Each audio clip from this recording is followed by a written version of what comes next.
afternoon, everybody. I hate to break up all of this wonderful, faithful and interfaithful conversation, but I have to welcome you to this, our 24th Festival of Faith. How exciting is that? I look around and I see so many people who have been here for so many years.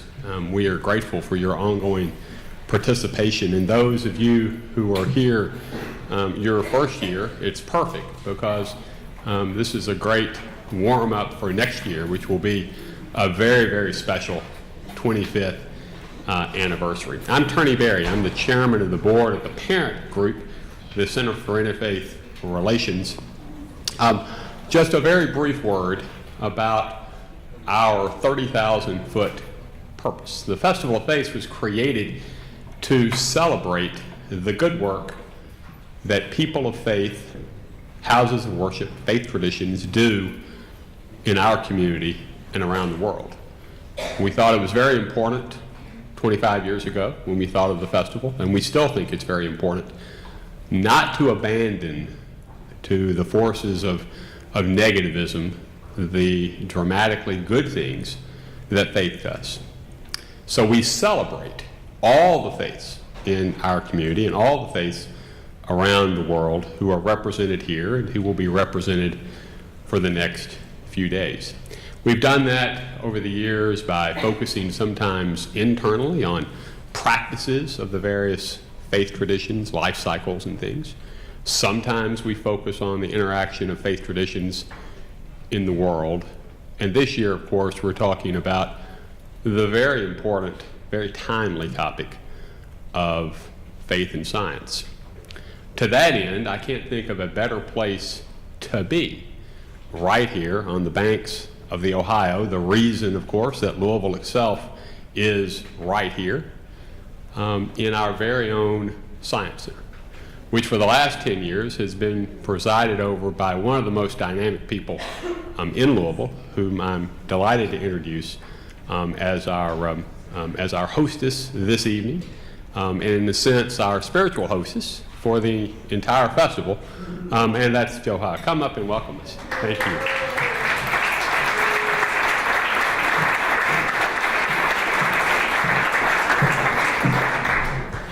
I do not know if I have ever been introduced as a spiritual hostess. So, as I wear my Do Science shirt, which is my uniform of choice most days.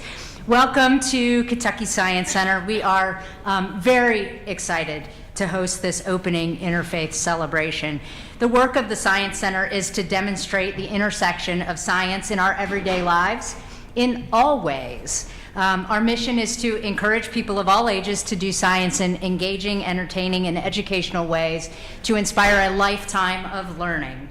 We deliver on that mission by providing science experiences to more than 250,000 visitors annually through on-site programs and mobile programs. This past year, we served people in all but 2 Kentucky counties and in 93% of the counties in Indiana. You're here at a very exciting time. Yeah, that's an amazing statistic. You are actually here at a very exciting time for the center. After being on the national scene, thanks to our early childhood experience, Science in Play, which you came face to face with as you came up the elevator this evening, we are now seeking to pave new ground with an updated, overhauled health and humanity-inspired exhibit on our 3rd floor. In similar fashion to the focus of tonight's film, Sacred Cosmos, our new exhibit, called Uniquely Human, will examine the evolution of self and our purpose in humanity. Like the Festival of Faiths, we are taking a modern approach to conversation and inspiration at the heart of human existence by intersecting social and natural sciences that contribute to our unique humanness. The exhibit's organizing framework is an experiential discovery of self through identity, thought, feeling, and action towards a comprehensively well humanity. Visitors will explore many aspects of self, realizing the ways in which how you think and how you feel can define not only how you perceive and react to the world around you, but also who you really are and how you identify.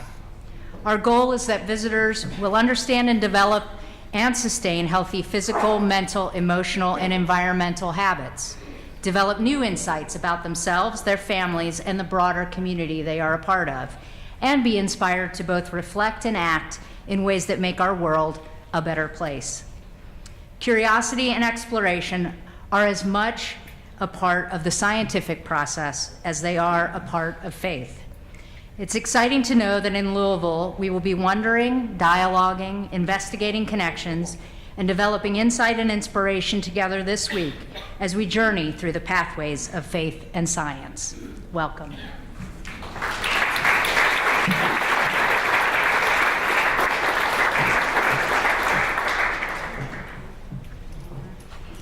So welcome. Welcome to Sacred Cosmos, Faith and Science. And in this week, we are going to explore that rich and bountiful territory that occurs at the intersection of faith and science. We believe that this intersection is where we can truly explore the meaning of our existence. Through the course of the festival, we will experience firsthand how faith and science are not an either-or proposition. In fact, that proposition is rather simplistic. And the opportunity to engage in both simultaneously is actually a very expansive opportunity, and we're delighted to be here together to explore it with you. In the course of programming for this Festival of Faith and inviting our speakers, I've had some rather remarkable conversations with scientists and with faith leaders.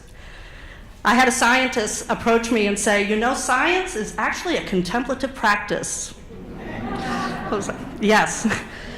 Another scientist said, my research is really a way that I bear witness, which I thought was quite lovely. I heard from our Archbishop at the beginning of our process, and we just heard from the president of the Kentucky Science Center saying the same thing, that what they have in common is curiosity, grit, and exploration. Pretty impressive.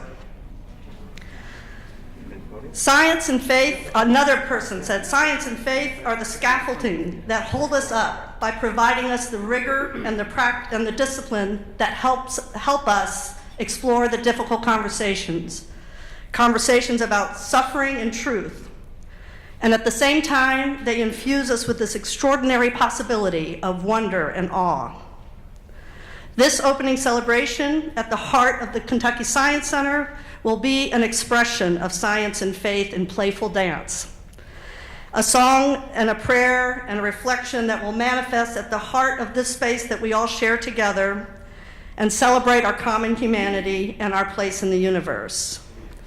At the conclusion of this celebration, we will all be invited together to go for a program to explore our relationship to the cosmos in the four-story digital theater to just round out this whole experience with a sense of wonder and awe that we can share in unanimity.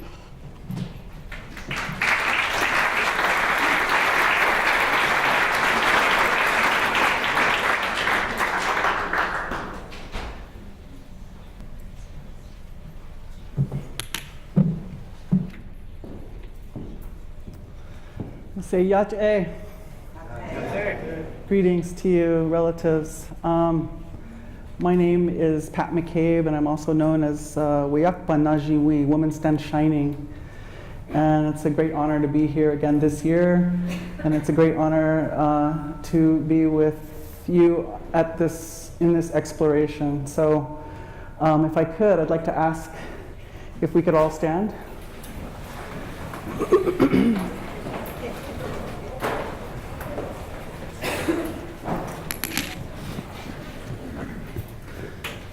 I'm going to introduce myself in a formal way to speak this ancient language in this particular place. So, she'e'iyya tachi inishli aro ashi ibashishchi ma irishgejne dashenale klauschi daushiche quataustani inishli.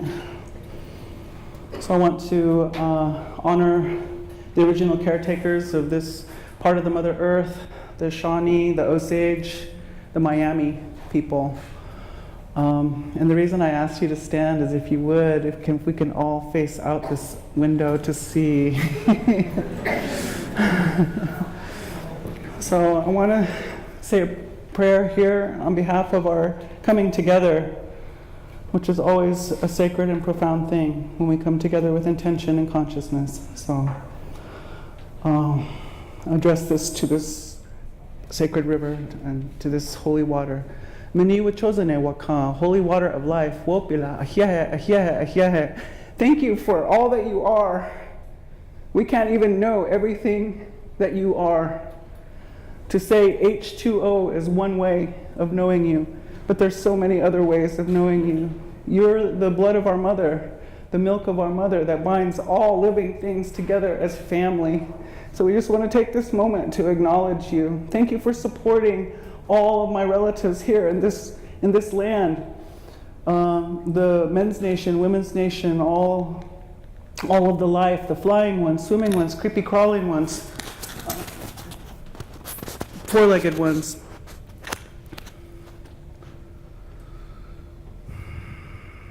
Swimming ones.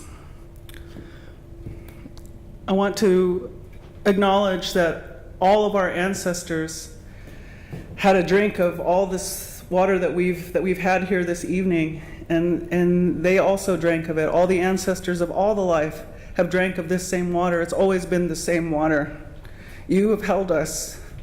You have held this life here on this Mother Earth. You have soothed us. You have nourished us in every possible way. You've taken care of our children and our grandchildren. You took care of our mothers and fathers and our grandmothers and grandfathers. And so we acknowledge you at this time. We thank you for uplifting us and holding us together. I ask that you might witness that the five-fingered ones are coming together in a very important conversation for us as we try to remember who we are and how we're all related. All the different ways that this Mother Earth has shown us, all the different ways that the divine has come to each of us are gathered here to consider what it is to be given such a sacred gift as life. Wopila, wopila, wopila. We ask that you inform this gathering.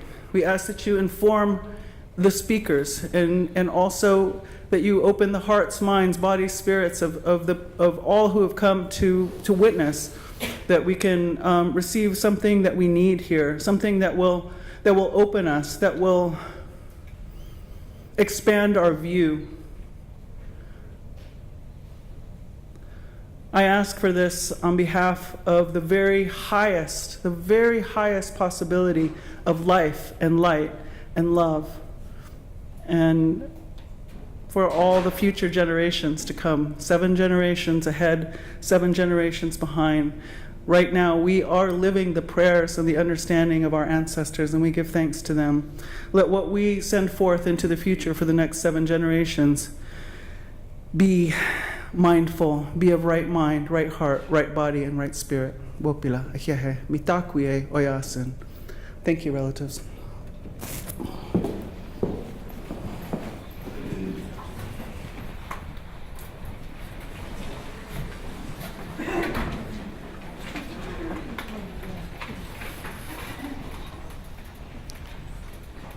Thank you so much.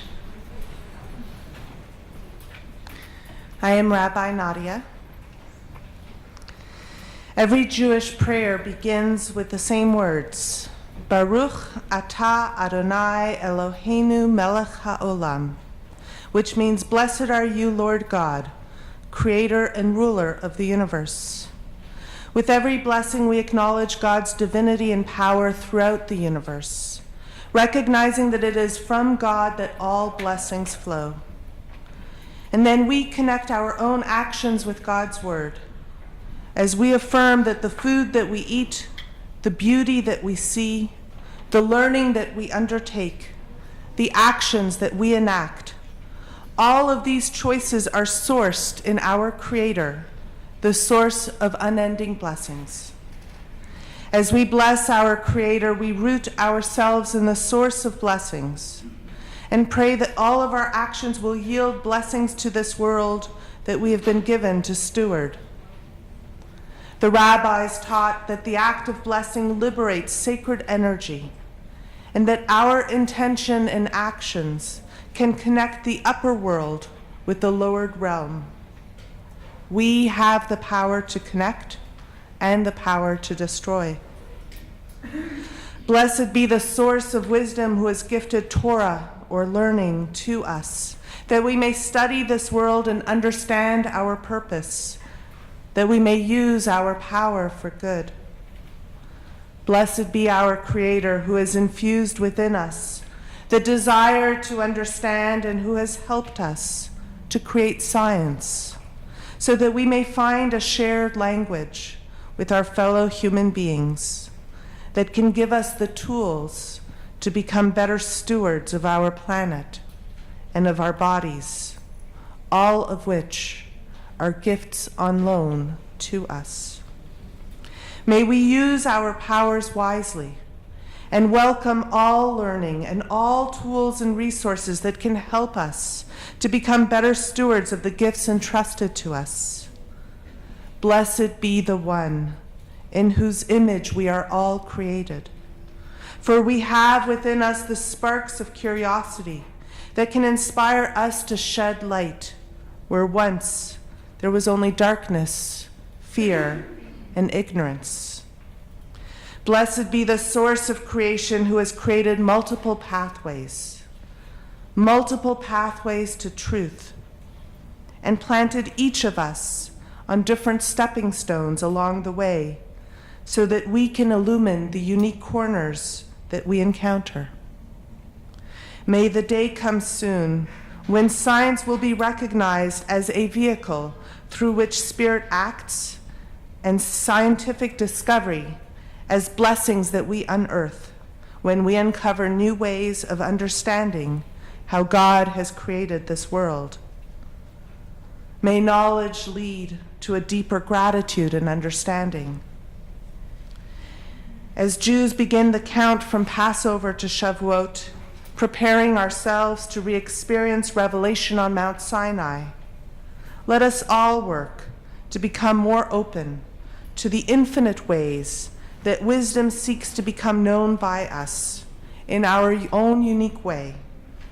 And let us give thanks for the field of science that enables us to share these with one another.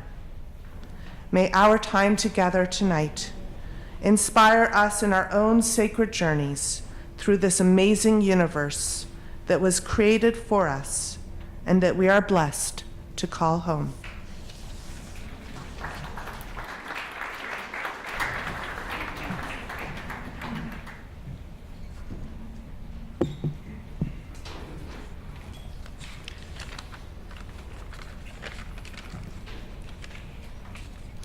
Thank you.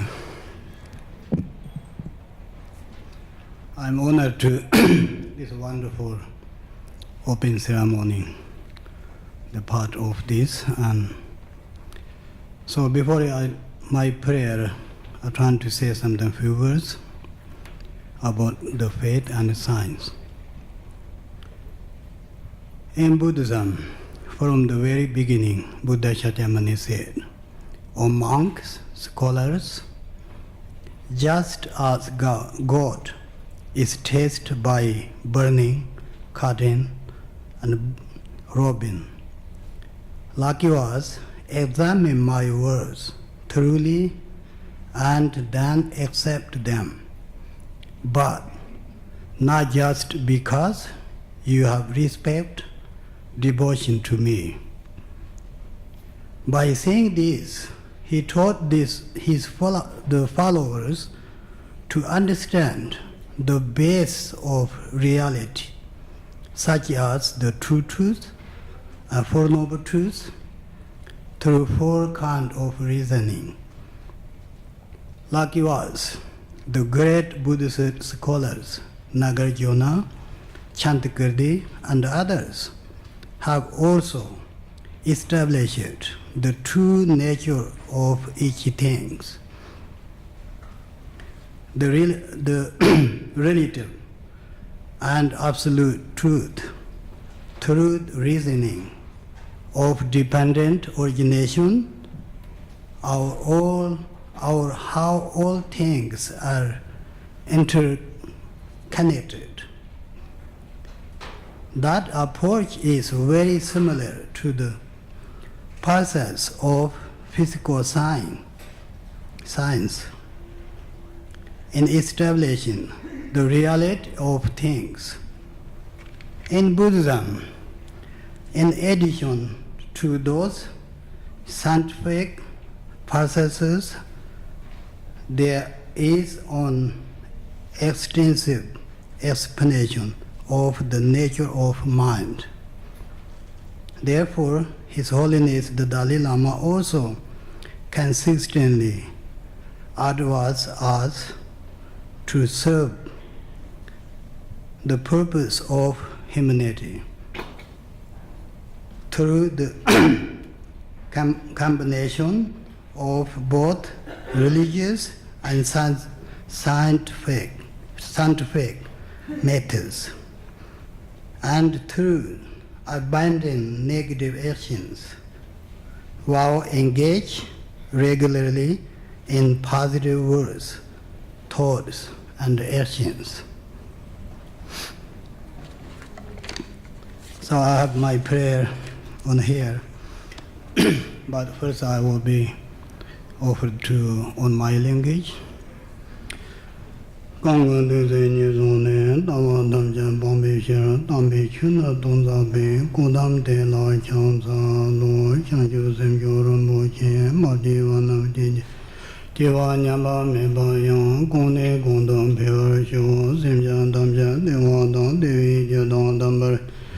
Semjan tamja dungar dong dungar ji jodong trawa ji semjan tamja dungar mebe dewa dong min trawa semjan tamja nyerang chodong nyedong trawa dong nyom la nivar ji.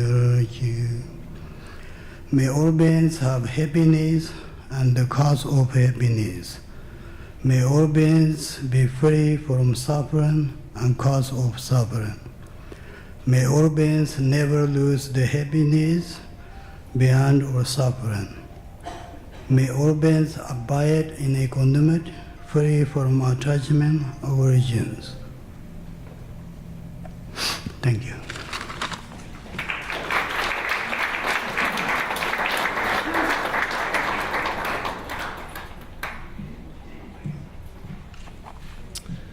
Good evening, everybody. I'm Greg Fisher. I have the honor of being the mayor of Louisville. Thank you.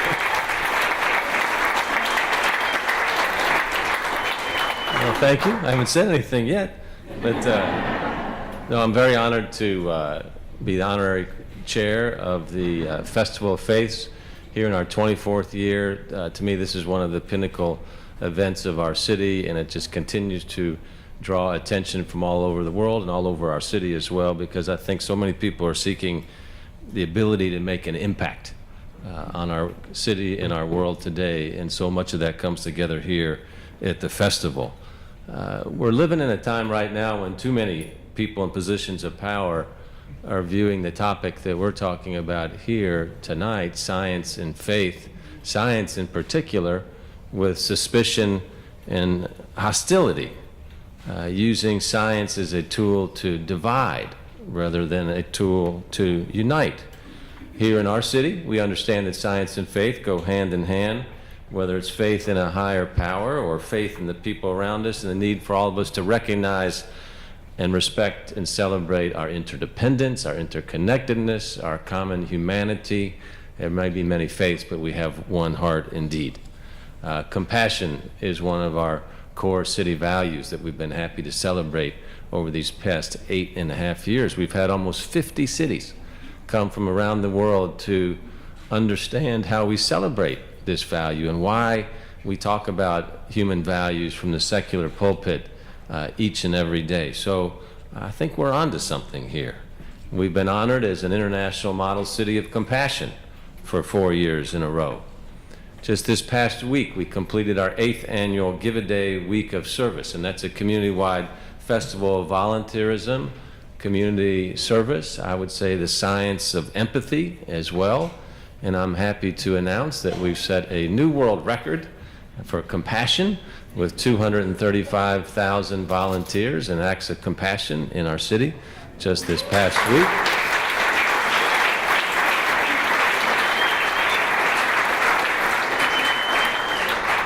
So that's about a third of our city's population. So imagine if 1/3 of America stopped for a week. That would mean over 100 million people in our country would be engaged in acts of compassion during that week. And imagine that message that would send around the world, and the conversations of, this is in fact the purpose of us as people, to engage in compassion, to engage in kindness and love. This is what I think is actually we're born with. So we're going to do our part to set the pace. Science helps us live our value of compassion. We were the first city in the country to create a Center for Health Equity. The Center for Health Equity works to eliminate inequities due to social determinants of health. And the outcomes from those social determinants of health come from science and in our ability and plans to make them better.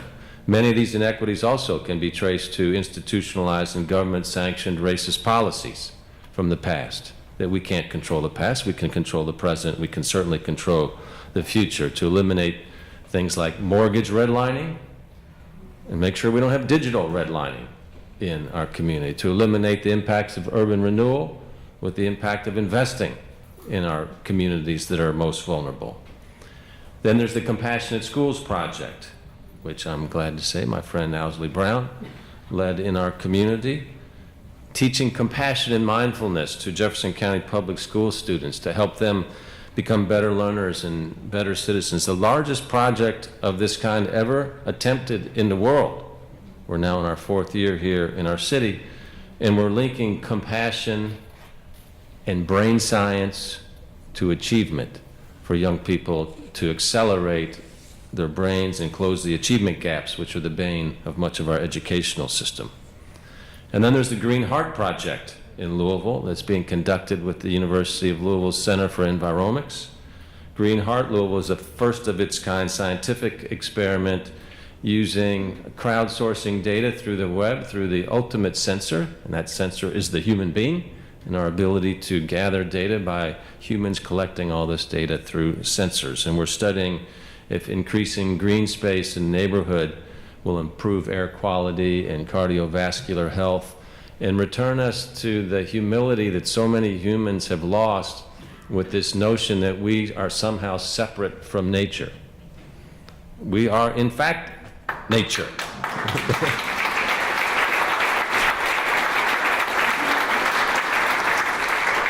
But we lose that humility when we think we can pollute waters and have no impact on us as human beings, or pollute air and think that has no impact on us as human beings. So I think we all need to slow down a little bit and say, yes, we're interdependent as people, but we're certainly interdependent with our planet as well. So we'll continue to push in our city. We're off to a good start, and we're spreading the religion. I want to thank everybody at the Center for Interfaith Relations who put this incredible festival together every year. Many of you all are veterans at the festival.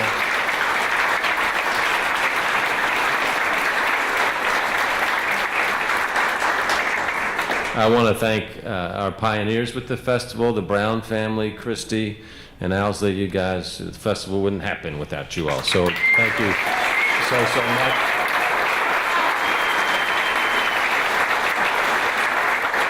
And then if we didn't have Sarah Harris and the incredible staff at the Center for Interfaith Relations, we wouldn't have you here. And then, of course, the secret sauce are the faculty, the speakers, and the amazing people that come from all over the world to make this just an incredible event each and every year. So welcome to Louisville. Thank you all so much.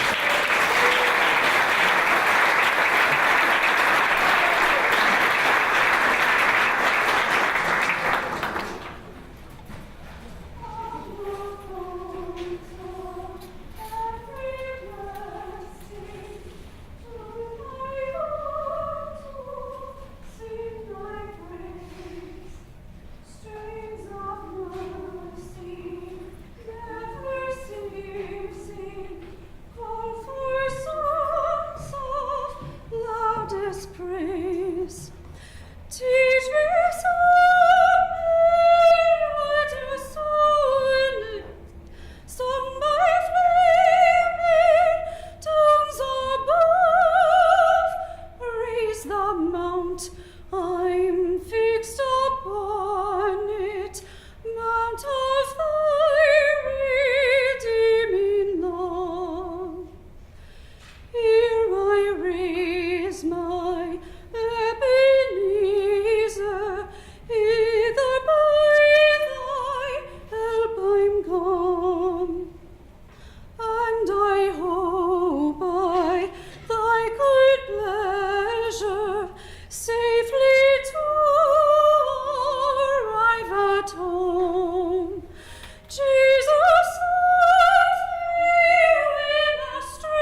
I'm not quite sure how to follow that, but that was Greetings, everyone. Assalamu alaikum. May the peace and blessings of God be upon you all.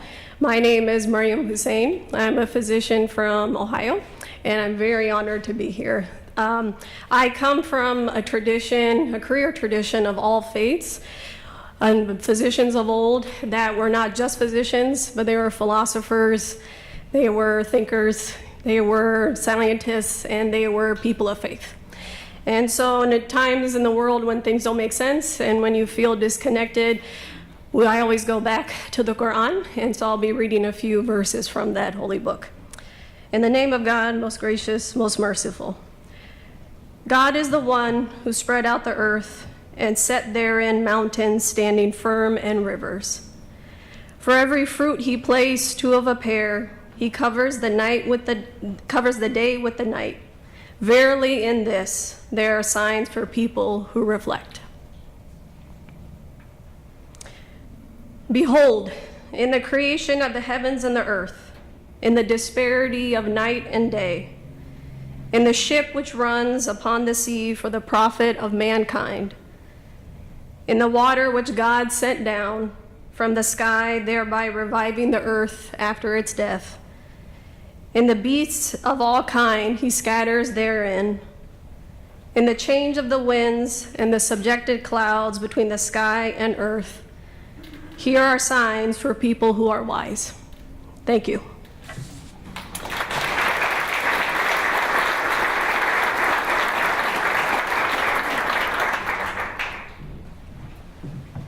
Well, this is a tough act to follow all the way around, but it's a great honor to stand before you. For those of you I don't know, I'm Owsley Brown. I'm the volunteer chair of the Festival of Faiths, and it's just an incredible pleasure to be a part of this amazing gathering. I have to say, I think, and it has occurred to me before, but I'm very much reminded of it now. It seems like what we're all doing here is one of those things that can go into the special category. There are many special things happening all the time, and it impresses me actually to think that in the face of extremely difficult things, horrific things, deeply fundamentally challenging things in the most complex and let's just say gut-wrenching way, simultaneously, at the exact same moment that the most difficult, horrible things are occurring, also occurring are the most beautiful and magical things. It's almost a complicated thing to even think about, because obviously we so much want to be able to simplify life with the good and the bad, the right and the wrong, and in many ways we must do that. For all kinds of obvious reasons. We need to have agreements with each other that allow our lives in a very practical way to function. But I also think that the opportunity to recognize that those agreements are in place for functional purposes is very, very important. Because if we lose sight of that, then in a sense we're missing the forest for the trees. And the beauty of our wondrous life and all that's associated with it fills each of us, and certainly myself, with vital inspiration. That inspiration is the fuel we all need for the journey of the good, of the bad. But that the journey includes all of that obviously means we do need some kind of fuel. And so I think hopefully this festival can serve as a way to honestly look at the themes and the issues that are very much upon us in our world today, but somehow by having a big open approach towards looking at all of that, we can also use this festival as a kind of fuel to keep going in the sort of wonder and mystery and magic of what it is to be alive. We have a part 2 to this evening, if you didn't know, which hopefully will speak to some of that territory in the form of a movie, a short movie, and then a panel that I think we're all going to enjoy a lot. And so as soon as I finish up here at this podium, I'm going to encourage us all to parade. And I know if you may need to go to the bathroom, that's fine, please do. But meanwhile, if you could just, after those pit stops, make your way this way to the incredible theater. And let me say, Joe, thank you so much, there you are, for receiving us in this incredibly special way, in this beautiful place with your gorgeous remarks.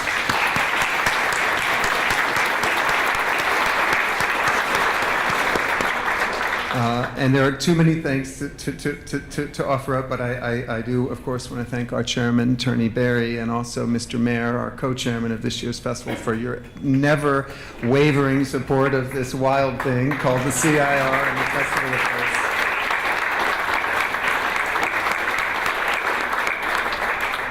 And of course, the incredible staff. I know they've been thanked already, but I mean, I stand only on behalf of all of them, and of course, all of you all. We try to say over and over and over again, no you, no us, as in, if you don't show up, we got nothing to do. Thank you all, speakers, guests, fellow travelers, for traveling with us. In the catalog, I called out I think a pretty amazing statement by Albert Einstein, which I will read as a close to my remarks here. And then, as I said, I will march that way. Hope you'll just file right in behind me. We'll go into this incredible movie theater for those who haven't been there, and we'll have a great part 2 to this evening. But Einstein said, "A human being is part of the whole, called by us the universe, a part limited in time and space. We experience ourselves, our thoughts and feelings, as something separate from the rest, a kind of optical delusion of consciousness. This delusion is a kind of prison for us, restricting us to our personal desires and to affection for a few persons near to us. Our task must be to free ourselves from the prison by widening our circle of compassion to embrace all living creatures and the whole of nature in its beauty. The true value of a human being is determined by the measure and the sense in which they have obtained liberation from the self. We shall require a substantially new manner of thinking if humanity is to survive." And I just think, you know, even minus that last sentence, everything is just sort of spoken so plainly and so beautifully that that clearly I think we wouldn't be here tonight if we didn't in some way recognize this as a kind of guiding sort of truth. And it's my hope that this festival can help set a little bit of a course, maybe by way of a little bit of a compass called our golden hearts, that can be activated and looked to and referenced to guide us in the direction of something totally marvelous and wonderful. Thank you all so much for tonight, for coming, and part 2 awaits us.